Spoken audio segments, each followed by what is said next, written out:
자, 잠언 1장 다시 하나님의 영을 받으라, 하나님의 말씀을 들으라, 그렇게 다시 시작합니다. 다시 해야 되겠나? 다시 읽어야 되나? 왼쪽에 있는 거겠네. 자, 다시 합니다. 잠언이라는 뜻은 경계할 자의 말씀은 자다. 세상을 살아가면서 경계할 것들을 가르치는 말씀입니다. 그리고 여호와 앞에서 살아가는 사람들이 이 땅에서 살아갈 때에 세상과 마귀와 음녀의 유혹을 물리치고 살아가는 승리하는 법을 가르치고 있다. 잠언을 바르게 이해하고 적용할 때에, 삶에 적용할 때에 말씀으로, 신앙으로 승리할 수 있도록 여호와 앞에서 살아갈 수 있다. 잠언은 다윗의 아들 솔로몬의 잠언을 영적으로 해석하면 다윗의 신앙으로, 다윗이 하나님과 한 언약으로 복을 받은 사람이 그 복을 유지하면 이 말씀을 꼭 알아낸다는 것이다. 또한 다윗의 신앙은 은혜 언약, 즉 복을 받는 자는 영적으로 모두 다윗의 아들이 된다는 것이다. 그러니까 솔로몬이 다윗의 육적 아들뿐만 아니라 영적 아들이라는 것이, 영적 아들인데 오늘날 우리가 이 다윗 신앙을 갖게 되면, 야곱 신앙을 갖게 되면 우리가 야곱의 아들이 되고 다윗의 아들이 영적 아들이 된다 그러면 알겠죠. 왜냐하면 다윗 속에 있는 그 하나님의 영이 우리에게도 오기 때문에 영적으로 그대로 아들이 되는 거예요. 네? 그리고 예수님이 그렇게 말한 거예요. 내가 다윗의 자손으로 왔다. 이 말은 무슨 말이냐면 다윗이 안에 있는 하나님의 영이 이 예수님 안에도 똑같은 하나님의 영이 있는 거예요. 그러니까 다윗의 자손이라 할 수 있는 거예요. 알겠죠? 그러니까 또 다윗은 또 뭐라고 하냐? 나는 예수님의 뿌리에서 왔다. 예수님이 우리의, 나는 예수의 자손으로 왔다. 이렇게 말할 수 있는 거예요. 왜? 그 예수님 안에는 여호와 영이 있으니까. 서로가 아니고요. 다윗의 자손으로 왔다. 나는 예수님의 자손으로 왔다. 이렇게 말할 수 있는 거예요. 위에는 뭐요? 여호와 영이 주인이기 때문에. 알겠죠? 그리고 오늘날 우리도 여호와 영을 모시게 되면 우리 영적으로 다윗의 아들이고 우리 같은 후손이 된다. 영으로 한 핏줄이 된다는 것이죠. 알겠죠? 그러니까 올라가면 야곱 신앙. 그러니까 우리가 아브라함의 믿음을 가지면 어떻게 돼요? 아브라함 자손이라고 그러잖아요. 영적으로. 똑같은 원리입니다. 자, 이제 1장을 넘어갑니다. 1장에는 잠언은 지혜와 명철, 지략을 갖게 한다. 잠언 중에도 보면 이 단위별로 되어 있어요. 단위별로.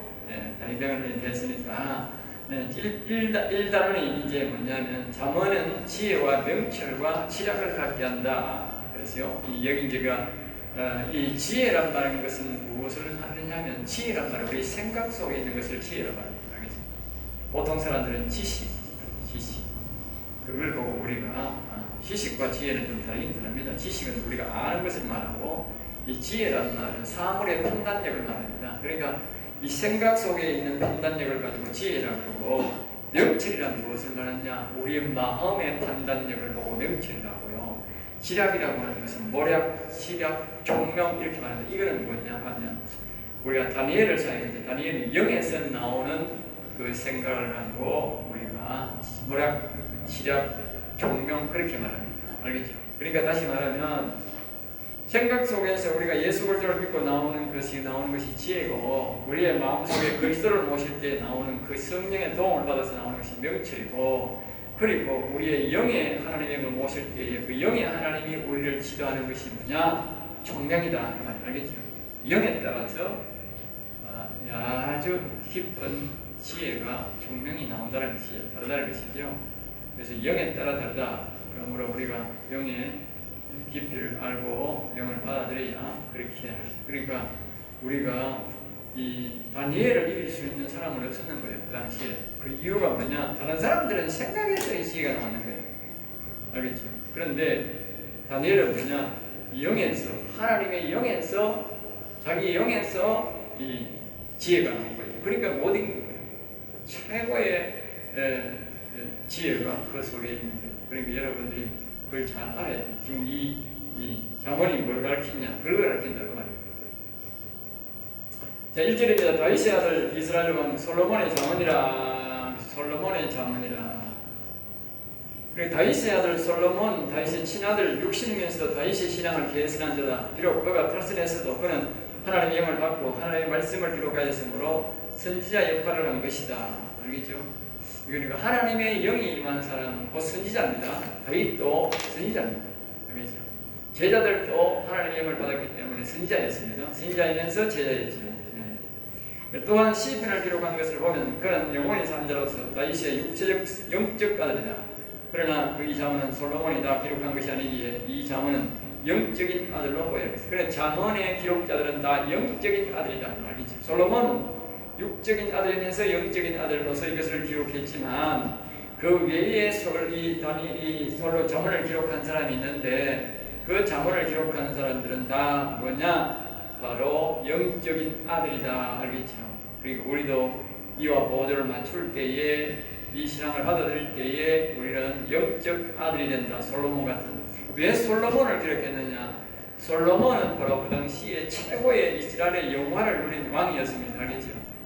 그리고 왜 솔로몬이 이걸 기록하겠느냐? 다른 사람이 기록한 것도 있지만 솔로몬을 대표적 인물로 했느냐? 그것은 무엇을 말하느냐? 이 영혼이 산 사람은 바로 하나님의 영을 모시는 사람은 뭐다? 왕, 킹, 왕, 영적으로 왕 같은 제사장 왕이다. 그것을 표현하기 위해서 예표로 그 솔로몬을 이 대표적 인물이 되도록 했다. 그걸 꼭 기억해야 됩니다. 알겠죠? 네. 영적으로 왕이 되는 것이다. 알겠죠? 영적으로 왕이 되는 것이다. 영혼이 산다는 것은 영적으로 왕이 되는 것이다. 그것을 가르쳐주는 것이 잠언이다. 알겠죠? 자, 잠언의 기록에 동원된 사람은 모두 다윗의 영적 아들이다. 예수님은 계시록 20장에 나는 다윗의 뿌리요 자손이 된 뜻이 다윗은 예수님의 자손이다. 알겠죠? 서로가 자손이 된다. 다윗은 예수님의 자손이 되고 예수님은 뭐야? 다윗의 자손이 된다. 뭘 중심으로? 여호와의 영, 하나님의 영을 중심으로 그렇게 되는 것이다. 자, 잠언이란 말은 영원히 산다는 예수님의 자손이므로 다윗의 영적 자손으로 살아갈 때가 경계할 일과 넘지 말아야 할 성과 해야 할 것들을 적했던 것이니까 이 영혼이 일어나는 자들과 또 다시 말하면 하나님의 영을 성령을 우리를 모시고 살 사람들의 뭐요? 경계해야 될 것들과 할 일과요? 경계해야 할 일과 또 뭐요? 해야 할 일과 하지 말아야 할 일들이 있다. 알겠죠? 영혼이 일어난 사람도 무너지게 되는 사람이 있고 아예 처음부터 영혼을 일으키려고 하는 사람들이 그러한 일들을 하지 말아야 될 일들과 해야 될 일들이 있다는 말입니다. 그 일들을 해야 된다. 내가 늘 강조하는 게 뭐냐? 이 시편의 말씀을 내가 지식적으로 알고 배운다고 이대로 되는 게 아니라 내 영혼이 일어나고 하나님의 영이 오는 게 아니라고. 알겠어요? 내가 반드시 그 일을 행위로 뭐요? 행동으로 옮겨야 된다. 그래서 야고보는 행함이 없는 믿음은 죽은 것이라. 그 말은 뭐냐? 지식적으로 내가 알고만 있다고 내 것이 되는 내 신앙이 되는 것이 아니고 바로 이 신앙대로 이 가르치는 대로 내가 행동을 할 때에 바로 내 속의 내면의 영혼이 일어나고 자라게 된다. 그 말이 알겠죠? 그걸 강조합니다. 반드시 해야 할 일들과 하지 말아야 할 일들 그게 있다는 거예요. 그리고 해야 된다는 거예요. 알겠죠? 가만히 있는다고 되는 것도 아니에요. 자, 1장 2절입니다. 이는 지혜와 공개를 알게 하며 명철의 말씀을 깨닫게 하며 그러니까 지혜와 공개 그러니까 잠언에서 말하는 지혜는 하나님을 아는 지혜, 하나님 앞에서 살아가는 지혜, 세상 막연녀를 이기는 지혜를 말하고 있다. 알겠죠? 지혜를 말합니다. 그래서 그러므로 세상 막연녀를 이기려면 세상을 움직이는 것이 영으로 움직이며 그 영을 이기려면 반드시 성령을 받고 성령의 음성을 들어야 한다. 그래서 지혜는 곧 성령이다. 알겠죠? 여기서 말하는 우리가 말하는 지혜는 우리가 생각 속에서는 하는 우리가 옳고 그름을 판단하는 그 지혜도 육적으로 있지만 실제적인 뭐다? 성령이다. 그리고 우리가 이 사물을 볼 때에 우리가 이 성경을 배우고 다 배운다 할지라도 말입니다. 어떤 일을 A라는 일을 딱 닥쳤을 때에 이것이 해야 된다, 안 해야 된다, 어떻게 해야 된다, 이건 지금 해야 된다, 다음에 해야 된다, 이 모든 관계를 우리는 알 수 없는 거예요. 이것이 반드시 잘못됐다, 잘됐다 하는 걸 알 수 있을지 몰라도 그것도 정확하게 모르지만 설령 안다 할지라도 그것을 지금 해야 되고 앞으로 해야 되고 언제 해야 되고 이건 완전히 영원히 하지 말아야 될 일들 그런 걸 우리는 모르는 거예요. 그걸 알게 하는 게 뭐예요? 성령이다. 그 성령께 물으면 성령이 다 가르쳐주는 거예요. 그러니까 성령이 지혜라는 거예요. 성령이 지혜. 우리 사람들이 자꾸 자기가 내가 일반 사람들처럼 내가 막 기계를 만듦에 있어서 뭔 일을 함에 있어서 내가 지혜롭게 하고 더 잘하는 이것이 지혜인 줄은 그게 아니고, 물론 그런 것을 우리가 말입니다. 성령을 통해서 우리가 그것을 알게 된다. 명확하게 적용할 수 있고 알게 되고 행할 수 있다는 거예요. 성령이 가르칠 때예요. 그러니까 여기서 지혜란 말은 성령의 도움을 받는 것이 지혜다. 그래서 계시록에 뭐요? 계속적으로 성령의 음성을 들으라는 거예요. 성령의 음성을 들어야 되고, 예수 믿는 사람들은. 그러니까 이 성경에 보면 이 7교회가 나오는데, 이 7교회가 보면 어떤 사람들이 생각하니까 나는 신앙생활을 못하니까 우리 교회는 성령의 음성을 안 들어도 돼, 이렇게 생각하는데 그게 아닙니다.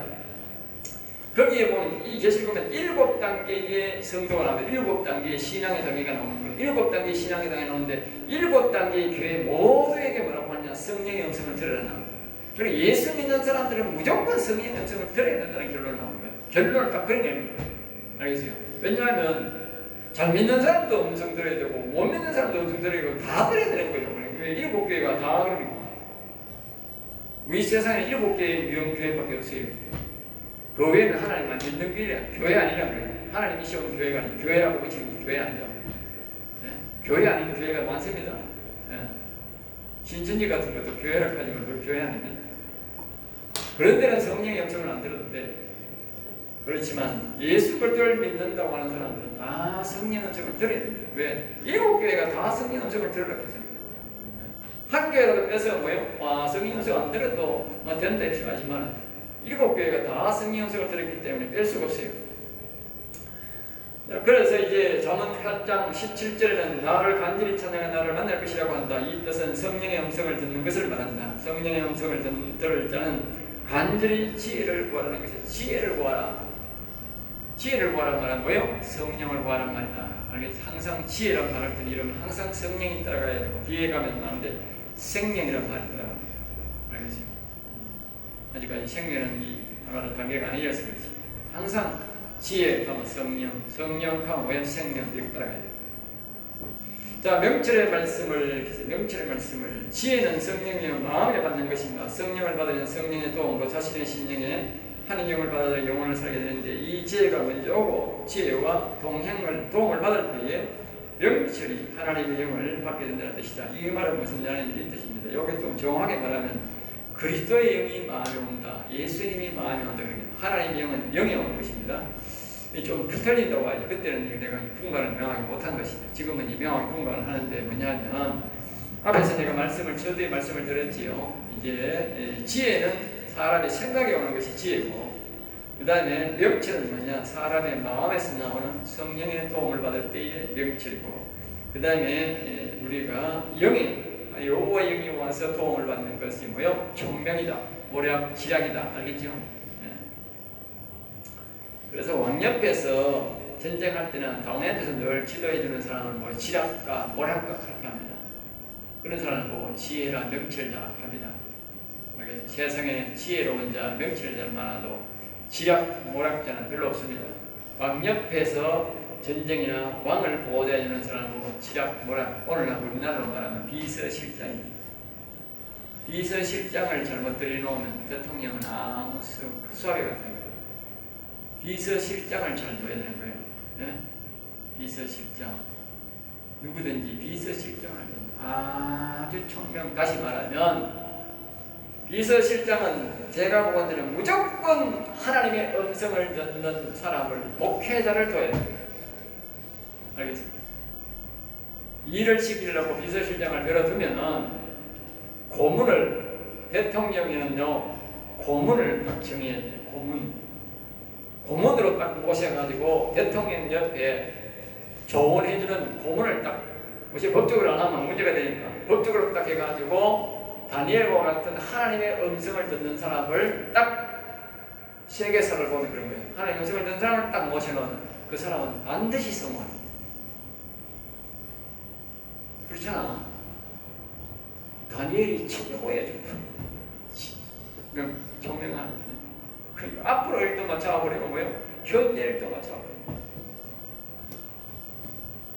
그러니까 성령의 음성을 듣는 목사보다 더 좋은 사람은 없는 거예요. 모든 사람을 다 제압해 버려요. 네. 일을 하면 덕이 된다 안 된다 다 알아가르치는 거예요. 뭐 굳이 뭐 오랜 뭐 고민할 필요도 없는 거예요. 아니 그분에게 물으면 다 가르칩니까? 대통령이 골치 아프 수만 가지 일이 있는데 골치 아프게 갈 필요가 없는 거예요. 그분이 다 가르칩니까? 편하게 하고 뭐요? 성공하는 대통령이 되는 거예요. 몰래 할 필요도 없어요. 아예 고문으로 딱 모셔놓으면 되는 거예요. 알겠어요? 늘 한 방에 모셔놓고 응? 필요할 때마다 그분 찾아가가지고 도움을 구하면 되는 거예요. 응? 그 대통령은 지가 받아가지고 지시하면 되는 거예요. 누가 그랬어요? 바벨론 느부갓네살이 그래가 성공한 거지. 그래가 성공한 거예요. 이스라엘 백성들이 그렇게 엄청 듣는 사람이 다 성공한 거예요. 그렇게 안 한 사람은 다 실패합니다. 그리고 우리도 뭐 어떻게 되겠어? 우리도 그래야 한번 성공하는 거지. 남을 줄 형편이 안 되니까 우리는 어떻게 해야 돼? 그런 사람한테 가서 질문을 하든지 안 그러면 어떻게 돼? 내가 그 영을 모시면 되는 거지. 뭐 간단한 거지. 제일 간단한 거지. 돈 안 들고. 예? 자, 그 다음에 본 영혼을 살려준다는 뜻이다. 성령의 도움이 오시는 명철은 불가능하다. 그러니까 우리가 예수 그리스도를 안 믿고 성령을 안 받고는 뭐야? 명철은 불가능하다. 청량은 아예 불가능하지만 명철도 불가능하다. 우리 마음속에 성령을 모시고 성령의 음성을 듣지 않으면 명철은 불가능하다. 알겠죠? 다시 1장 3절입니다. 지혜롭게 공의롭게 정의롭게 정직하게 행할 일에 대하여 훈계를 받게 하며 지혜롭게 그리고 지혜로운 행동을 하는 사람이 된다. 그 말이죠. 이 하나님의 영이 우리에게 받고 성령을 받고 그분의 도움을 받으면 우리는 자동적으로 지혜롭게 한다. 지혜롭게. 네? 그러니까 우왕좌왕 안 하고 우리가 지혜가 없으면 어떻게 되냐면 자꾸 일을 같은 일을 반복해 하고 실패를만 자꾸 합니다. 그거는 뭐냐? 성령의 도움을 안 받기 때문에 그래. 알겠지? 실패를 거듭한다. 아, 내가 어리석구나 그러시면 실패를 거듭한다. 아이고 아까도 실패냐 또 실패하네. 아, 그러면 내가 어리석다는 거라. 다시 말하면 하나님의 도움을 내가 안 받고 있구나. 내 마음대로 하는구나. 이런 생각하면 답이 나옵니다. 공의롭게, 공평하게. 그러니까 성령의 음성을 들으면요, 공평하게, 모나게 행동을 하지 않는다는 것이. 공평하게 하는 거, 어제 우리가 제가 이제 창세기 30장에 거기에 강의를 했는데, 오후 예배에 강의를 했는데, 그 전에도 보면 마찬가지지만, 이 창세기 29장 30장 이렇게 보시면, 강의를 들어보시면, 그 야곱이 말입니다. 자기 아내가 4명이에요. 처음에 한 명이 이제 라야를 하고, 그 다음에 라헬을 택하고, 그 다음에 라헬의 몸종 빌라가 되고, 그 다음에 리아의 몸종 거지에서 4명의 부인이 정상적인 부인이 됩니다. 알겠죠? 그건 책이 아닙니다. 정상 성경에 보면 정상적 부인이 됩니다. 아내가 됩니다. 그러니까 정상적 아내라고 책이 아니라 척은 가도 되고 안 되고 그런 뜻이 되지만 이 아내는 말입니다. 자기가 이 야곱이 말이다. 골고루 사랑해야 된다. 골고루. 아내니까. 그렇잖아. 야곱이 해야 될 의무가 뭐냐? 아내는 말입니다. 저 집에 한번 갔으면 이 집에 한번 가야 되고 저 집에 오지. 월화수목을 정해놓고 들어가야 되는 거야. 공평한 거라 그게. 남편으로서는 공평한 사랑을 줘야 된다고. 자기들이 위에 있는 거 아니에요. 공평한 사랑을 줘야 되는 거야. 그런데 야곱은 뭐냐? 라헬 집에만 들어가야 돼. 안 가는 거라. 그러니까 부작용이 일어나는 거예요. 하나님이 라헬에게 자녀를 주는 거예요.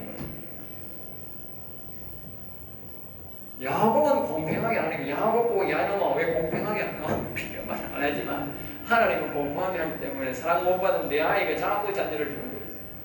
그 라헬은 자녀 못 낳는 거예요. 다른 사람도 공평하게 보세요. 하나님. 레아의 심은정에도 2명, 빌하의 라헬의 몸종에게도 그 안에도 뭐야? 2명 공평하게 하나님. 딱 공평합니다. 하나님은 공평을 원합니다. 그러니까 목사는 공평하게 해야 되는 게 뭔지 알겠어요? 공평하게 안 하면 어떻게 되느냐? 하나님이 그 성도를 이제 끼고 드는 거예요. 사랑을 거기에 나타내는 거예요. 목사는 그 사람이 복 받으면 좋을 것 같지만 그 사람밖에 복 안 주는 거예요. 왜? 그 목사 사랑을 받으니까 안 주는 거예요. 하나님 그 목사 사랑 못 받는 목사한테 몇 복을 주는 거예요. 신기하게. 이 공평하신 하나님이라. 알겠어요? 그러니까 이 야곱이 말입니다. 지금 그 이야기를 하려고 그러잖아요. 야곱이 하나님께 말입니다. 하나님의 음성을 들었으니까 하나님께 어떻게 할까요? 빌라에게 갈까요? 레위에게 갈까요? 골고루 갈까요? 어떻게 할까요? 그럼 물었으면 어떻게 돼서 다 이 부인이가 공평하게 가거라 이랬겠지. 근데 이 야곱이 그걸 안 물은 거예요. 안 묻고 계속 라헬에게만 가는 거예요.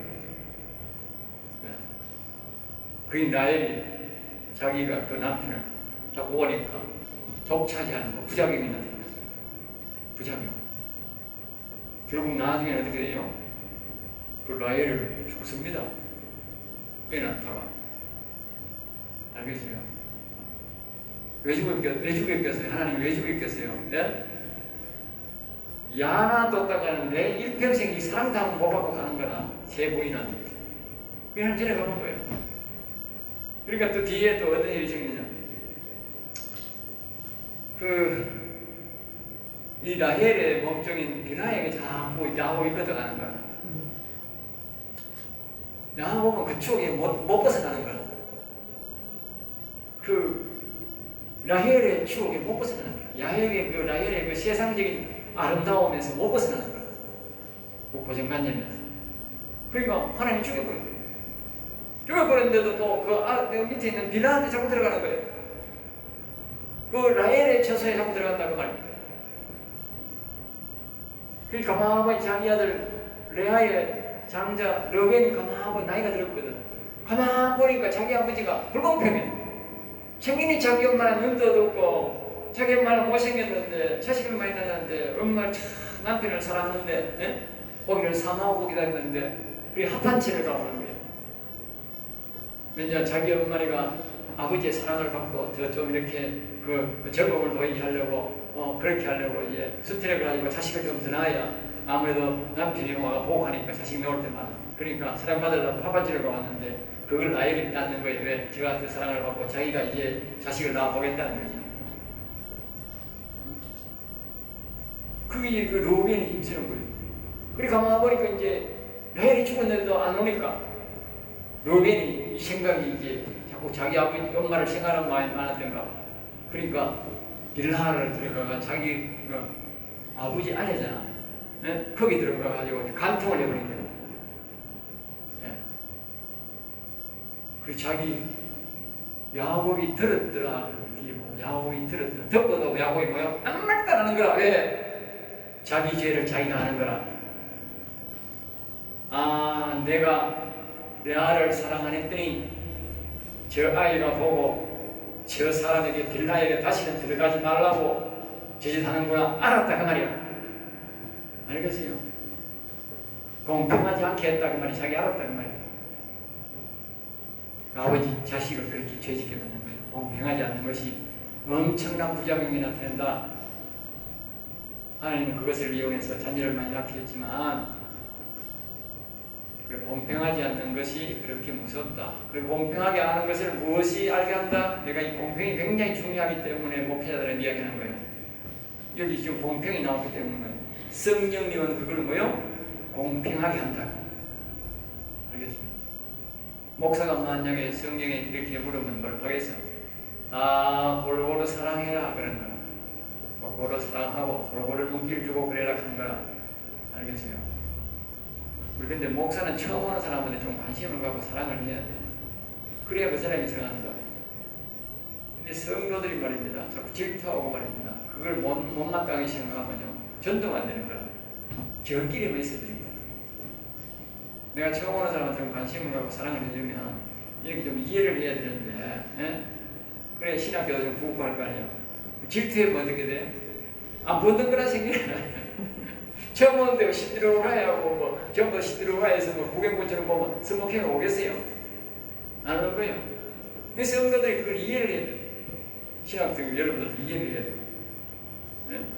그러면 여러분들이 전도에 오든지 전도해 놓으면 그 사람을 위주로 한참 동안 해줘야 되는 거예요. 이게 분위기가 익숙해질 때까지는 도와줘야 되는 거예요. 같이 할 수밖에 없는 거예요. 그런 우리가 돼야 되는 거예요. 이 정상이라니까. 그거는 그게 공평한 거라니까. 그리고 앞에 지도자는 뭐예요? 공평하게 해야 된다 그 말이지. 기도할 때도 공평하게 하고 공평하게 특별히 이제 위독하고 어려울 때는 우리 좀 더 도와줄 수 있지만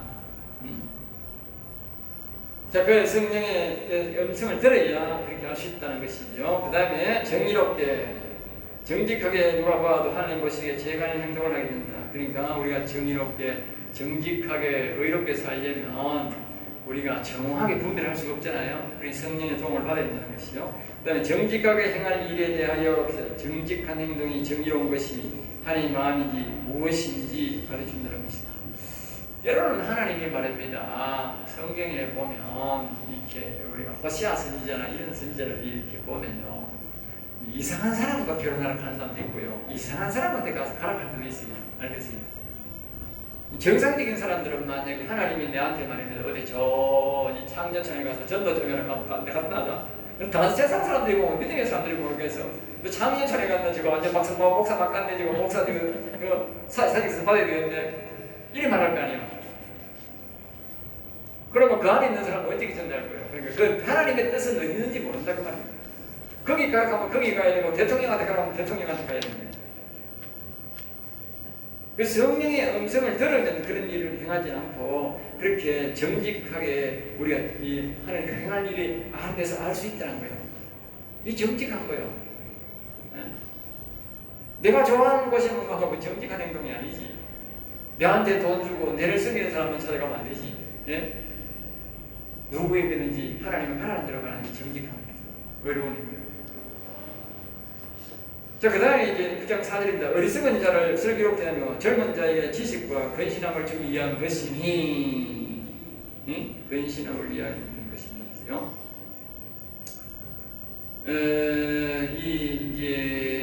다시 말하면 잠언, 지혜는 이 말이죠. 지혜는 어리석은 자, 하나님 없다 하고 성경을 모르거나 천국이 없다거나 영혼이 없다는 자 또는 자신에게 온 것과 갈 길을 모르는 자에게 그것을 알게 가르치는 말씀이다. 그 말이죠. 그 다음에 지식과 근신함을 했어요. 위의 것을 알도록 글로서 가르쳐주고 지식을 습득하게 하고 근신은 신중하게 행동하게 하고 용이 주도하다 숙고하고 또 겸손하기 쉬울 때 또는 미성숙한 자들에게 성숙한 행동을 하도록 해준다. 알겠죠? 그리고 이 점원은 모든 사람에게 다 필요한 것입니다. 자, 그 다음에 이제 1장 5절입니다. 지혜 있는 자는 듣고 학식이 다할 것이요. 지혜 있는 자. 그리고 학식이라고 그러죠. 지식을 말합니다. 지식. 아는 지식을 말합니다. 그러니까 지혜 있는 자는, 이 지혜 있는 자는 뭐냐면 성령을 받은 자. 성령을 받은 자는, 성령의 인도를 받는 자는 뭐요? 듣고 지식이 더해진다. 성령의 음성을 들으면 지식도 더해진다. 명철한 자는 지략을 하든다. 명철한 자는 이 말은 무슨 말인가? 명철하다는 것은 아까 제가 그랬지요. 마음에 성령의 도움을 받는 사람, 성령의 도움을 받는 사람은 여기에 지략을 한다는 말은 뭐냐? 영의 하나님의 영을 총명을 받는 역할을 하게 된다. 그러니까 우리가 그때 말씀을 드렸지 않습니까? 우리가 하나님의 영을 우리가 모시지 않으면, 우리가 그리스도를 모시지 않으면 영의 하나님의 영을 모실 수가 없다고 같은 말입니다. 그리스도가 바로 명철이고 그리스도의 도움을 받아서 우리가 둘이 한 몸으로 요한서에 보면 둘이 한 몸으로 아버지께 나간다 그랬잖아. 영에 간다고 영에. 그러니까 이 총명을 받는 대로 나아갈 수 있다. 명철의 도움을. 그러니까 우리가 처음에는 우리가 머리에 보면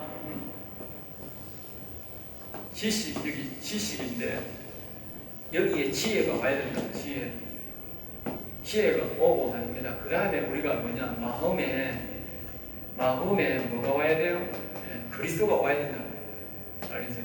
처음에는 지혜, 예수님을 믿어서 지혜를 얻고 성령의 도움을 받아서, 성령 위에 계시잖아요. 성령이 이사야 60장에 들어가면 성령이 위에 계시거든. 예수 믿으면. 그러니까 이 지혜가 온다. 지혜가 온 거예요. 성령이 위에 오는 것이 지혜예요. 그 다음에 지혜가 오는 이 지혜의 도움을 받아서 뭐예요? 그리스도를 우리의 마음에 모셔야 되는 거예요. 그리스도를 마음에 먹고 그리스도가 자꾸 동행해야 되는 거예요. 성령의 도움을 받아, 마음에 있는 그리스도의 도움을 받으면 이 그리스도가 나중에 어디를 인도하느냐? 영에 인도한다. 영에. 이게 뭐요? 지혜. 이게 뭐요? 명철이다. 명철.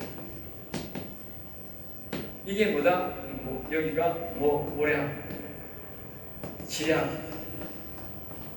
또 하나 그러면 총명이다. 총명. 다니엘이 받은 총명. 다니엘이 왜 총명했느냐? 영의 하나님 아버지 영을 모시고 있었다는 말이야. 그 아버지 영의 말을 들어서 총명이 온 거야. 교회 다닌다고 다 총명한 게 아니에요.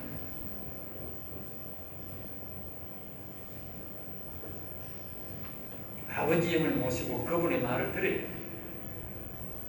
명체는 뭐냐? 그리스도를 모시고 그리스도의 말을 들어요. 성령은, 지혜는 뭐냐? 성령의 음성을 들어요. 자꾸 바깥에 위에 있는 성령을 자기가 성령의 도움을 구해. 알겠어요? 도움을 구해. 자꾸 성령을 찾아야 돼요. 자기가 성령이여 도와주세요. 성령이여 도와주세요. 성령은요, 도와달라 하면 절대 안 도와줍니다. 자꾸 이렇게 불러야 돼요, 여러분들. 성령이여 도와주세요. 내 같은 경우에 딱 한 번만 해도 오십니다. 이 내가. 그러니까 보통 사람들은 3번 이상 불러요. 성령이여 도와주세요. 성령이여 도와주세요. 성령이여 도와주세요. 자기가 내가 무슨 일을 하려고 하는데 이 일이 잘 되는 일입니까? 하나님은 맞는 일 아닙니까? 이제 질문에가 맞춰요. 매 사건마다. 그 다음에 이제 그리스도가 마음에 온 사람들은 그리스도를 자꾸 마음에 수중하고 그리스도에 도와주세요. 도와주세요. 이 일이 정직한 일입니까? 아니입니까? 하나님의 뜻입니까? 아닙니까? 자꾸 이렇게 자꾸 질문해야 돼요. 그래야 가르칩니다. 어떤 사람은 와 있어도 운동만 하고 절대 그거는 자동이 없으면 자동 개입하는 것은 사단입니다. 마귀입니다. 마귀는 말하면 강제 개입합니다. 강제 개입. 도둑놈입니다. 하나님은 창신이기 때문에 절대로 강제로 안 합니다. 자기에게 요청하고 도움을 구하는 것만. 자기 자꾸 도움을 구해야 돼. 알겠어요? 도움을 구해야 돼. 성령이면 와 있어도 모르는 거예요. 교회에 다니는 사람들은 다 와 있어요. 자꾸 도움을 구해야 돼. 그 다음에 뭐요? 마음에 그리스도로 와 있는 사람은 그리스도에게 도움을 구해야 돼. 영이 있는 사람은 영에 자꾸 도움을 구해야 돼. 그러고 난 다음에 행동이 온 거예요. 그래야 실수가 없습니다. 시간 소비도 없고 실수도 없고. 알겠어요? 여기 있는 하나님은 성령은 말입니다. 모든 사물을 참고로 사물. 알겠어요? 모든 사물. 교회의 모든 일, 세상의 모든 일, 죽고 사는 모든 일, 여러분이 물건이 사고 파는 일, 물건을 나쁜 거, 좋은 물건, 이런 거 내가 해결하는 건 자식 문제, 모든 문제를 여기는 다 해줍니다. 이 영은 천사의 영. 이 영은 모든 사물이 아닙니다. 여기는 악과 선에 대한 구분을 가르칩니다. 이 영 그리스도를 불러놓고 자꾸 이걸 부르면 안 됩니다. 이런 걸 부르면 안 됩니다. 등급이 다릅니다. 여기는 천사, 돕는 천사. 내가 만약에 여기 영의를 자꾸 말하다가 말입니다. 영의에게 말입니다. 아이고 내가 오늘 저거 별에 저 땅이 좀 생겼는데 저거 감나무를 심을까요? 사과나무를 심을까요? 뭘 나무 심을까요? 하나님이라기 제일 좋은 무슨 나무가 있어요? 네? 경제 수목이 뭐가 있습니까? 그렇게 질문할 수가 있어요. 그럼 여기는 질문 안 합니다. 대답 안 합니다. 왜? 그런 의미 아니에요. 여기는요, 완전히 생명을 다루는 말만, 영혼에 관한 말만 하는데, 대답 안 합니다. 노골적으로 하면 자꾸 질문하면, 저기 가서 물어봐라. 저기 봐서. 그래서 그런 일을 할 때는 저런 일을 합니다. 성령이여, 성령이여, 도와주세요. 성령이여 하면, 여기 영이 탁 나타나가지고 저한테 가르칩니다. 알겠어요? 참고를 들어보면 분명히 합니다. 여기는 모든 사물입니다. 그리고 예수 점쟁이라고 하는 말이 거기서 나오는 겁니다. 점쟁이가 아닙니다. 성령의 도움을 받으니 당연한 겁니다. 사람들이 이 영성을 어떻기 때문에 내가 진짜 점쟁이한테 가는 거예요. 그 여기는 뭐냐? 여기는 선과 악에 대한 질문. 그리스도한테는 선과 악에 대한 질문이에요. 그럼 여기는 뭡니까? 여기는 오직 생명에 관한, 영혼, 영생에 관한 말만. 알겠습니다. 그 영생 영혼에 관한 말은 여기 가서 안 물으면 모릅니다.